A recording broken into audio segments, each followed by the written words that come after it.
Welcome to Improve Your English Writing video number 22. In this video we're going to cover or continue to cover the three-step editing process, and specifically we're talking about conciseness and rewriting prepositional phrases. We're going to discuss in part 2 3 more ways to rewrite prepositional phrases, and we'll be talking about rewriting a zombie noun, rewriting as an adjective or adverb, and rewriting as a genitive. So if you'd like to get notifications for this series, please click subscribe. If you like the video or think others will find it useful, please click like, and check out links to videos and books in the description. For example, there's a link to the companion volume, Improve Your English Writing. So let's talk about rewriting prepositional phrases, specifically zombie nouns. So zombie noun is created by adding the suffix shun or shun, ants, meant, ity or ism, to a verb or adjective. If you want more information, please see video 20 where I do larger discussion of zombie nouns. But here we'll just look at the examples like the original. The determination of the court was not guilty. Determination is a zombie noun. It's actually, you took the verb determine, you added the shun ending, and you created a zombie noun. And that zombie noun includes this preposition of. So we want to get rid of this zombie noun of determination of. And how do we write this? Well, we can rewrite this as the court decided. We're just going back to the original noun. You can maybe the court determined not guilty would be better if you want to get it from the actual zombie noun, but we can write this as the court decided not guilty. So we've gotten rid of the zombie noun and a preposition. It made this sentence more concise, which is basically it's going to make it will improve its comprehension. So just one example. If you want to see some more examples of zombie nouns, please go see video 20. So let's discuss rewriting a prepositional phrase as an adjective. I think the best way is just to look at some examples where I show the transformation. For example, the original said, the licensing for my vehicle should be completed this week. Well, you have this prepositional phrase, which is describing licensing. So we can actually take this prepositional phrase and turn it into an adjective which modifies licensing. The rewrite is my vehicle licensing. So for my vehicle became just a single word vehicle placed as an adjective before licensing. So instead of saying the licensing for my vehicle, I just say my vehicle licensing. So the rewrite is my vehicle licensing should be completed this week. So here we've converted the prepositional phrase into an adjective and made it more concise. Another example is the goal of the marketing is to increase sales. So once again, we have this prepositional phrase. We're actually going to turn it into an adjective that describes goal, because this prepositional phrase is actually linked to goal.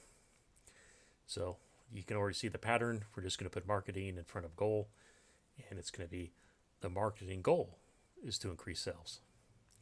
Once again, we've taken the prepositional phrase, converted it into an adjective, which is just a single word marketing, placed it before the word goal. So that's how you convert a prepositional phrase to an adjective. This is very powerful. This is probably, I gotta say, rewriting as an adjective or adverb, especially an adjective, is definitely one of the main ways, or one of the more common ways I use to write more concisely. So, and a lot of times it's signaled by this word of. Every time I see the word of, I think, maybe I can write this shorter. Or notice how many times this word of has popped up and we've rewritten it some other way, some way more concisely. So let's get on to rewriting as an adjective or an adverb. So just like the adjective, you can rewrite a prepositional phrase as an adverb. Obviously, the prepositional phrase has to be describing a verb. That's why we're rewriting as an adverb. So let's look at some examples. The Atlantic storm struck with force. With force, this prepositional phrase is describing struck, the verb. So we're going to rewrite this prepositional phrase as an adverb. Just to make it easy on myself, I'll just say forcefully. The Atlantic storm struck forcefully. We did get rid of one word, and we did get rid of the prepositional phrase. So we'll look at one more example. My employer sent me without delay.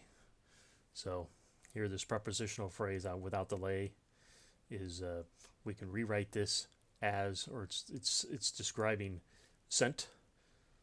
So we are going to change this into an adverb and have it modify sent.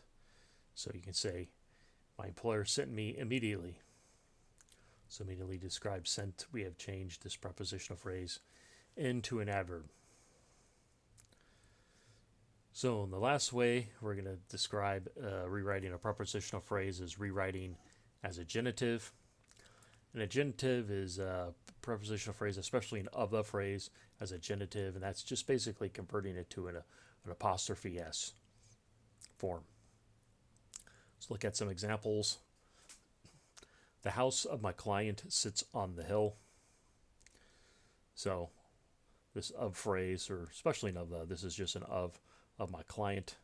We can now, this is almost like an adjective. We can take this prepositional phrase, stick it in front of the noun, but in this case it's going to become a genitive form with an apostrophe S. We say my client's house sits on the hill. So the house of my client sits on the hill can be converted to a genitive form and stuck before the noun and say my client's house sits on the hill. Another example is, in the opinion of the CEO, additional marketing is unnecessary. Once again, we can actually take this of the CEO, which is modifying opinion. We can turn it into a genitive, excuse me, and stick it before the word opinion. So basically it's just an apostrophe S form. And that looks like this: in the CEO's opinion, additional marketing is necessary. So both these examples, we've actually gotten rid of the prepositional phrase and two words. So we've made the sentence shorter by two words. So there's another example of converting it into a genitive form. I believe I have a third example. There it is. Very suiting to the current pandemic. The efficacy of the vaccine is controversial. Probably when I wrote my book, it was. This is probably when the Pfizer, Moderna, and J&J vaccine, there's probably a discussion about the efficacy, what percentage it was when I wrote the sentence. But the sentence is, the efficacy of the vaccine is controversial. We can convert this into a genitive. Once again, that's just an apostrophe S format in front of the noun. And that becomes, the vaccine's efficacy is controversial. Once again, we eliminated a prepositional phrase and two words. We've taken and converted it into a genitive form and placed it before the noun. So hopefully you see these patterns. This is one way of getting rid of a prepositional phrase. I did, this was part 2. I went through, 6 different ways. Of course, not all 6 ways are going to work with every sentence, but it is possible when you see these patterns of a prepositional phrase, you may be able to rewrite it in one of those 6 ways and get rid of a prepositional phrase. So that's it for this video. If you'd like to get notifications for the series, please click subscribe. If you like the video or think others will find it useful, please hit like and check out links to books and videos in the description. Thank you.